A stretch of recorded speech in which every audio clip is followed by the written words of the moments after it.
Okay, so before I took my flowers out of the bags, I'm just embracing them. I love flowers like in the plastic, because once you take them off the bag and you put them in a vase, you're not gonna be walking around carrying a vase, you know? I think my screenshot you. No, it's like, I love him. I really do. I'll be talking mad shit about my twin flame because people think it's easy having a twin flame. It is not always fun, loving rainbows and skittles and butterflies and sunshine and shit. No, it isn't. You guys trigger the fuck out of each other. And you know what? I thought because the runner and chaser dynamic was pretty much over, we had both came to the surrender stage, which is just when you both know who you are to one another. Like, he recognized you as his twin flame. Where am I the earring? You recognize him. Well, we always recognize as a divine feminine. We always recognize first. But when they recognize, they know who you are and they surrender, that is when you hit the stage that we are in now. And you would think that this stage is just like blissful. And sometimes it is.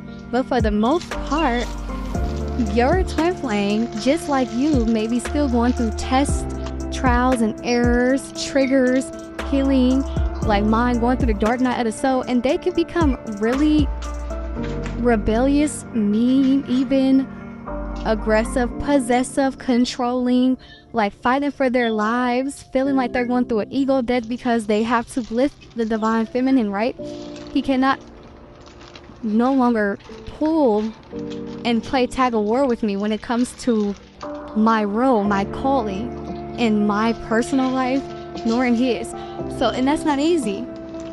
And then, you know, then the divine feminine as well, like we're constantly growing as a healer, as a high priestess, as an empress. Like, I'm constantly going through changes and motions myself, and there's times where I don't necessarily want to be attached to anything or anyone, and that can come off as pulling away or self-sabotaging, you know.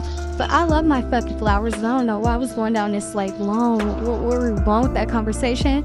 I used to do a lot of twin flame and soulmate readings, content, just things of that sort, but I slowed down on it when me and my twin flame went through our 5-year separation. And we've been back in union for a year and a couple of months. But I just choose not to share every part of our journey because, one, a lot of people send the evil eye toward it. Two, it's very sacred and it's very scarred, and that's something that I didn't realize years ago that I now know. And so what's important to you, can you stop? What's important to you and the things that you prioritize, the things that you hold sacred to your heart, you have to be, I'm saying stop, and that's my dog. I thought that was one of the kids. You have to protect it and guard it. So yeah, but they're so cute. And 333 is our number, and it's 333 on the timer. Confirmation.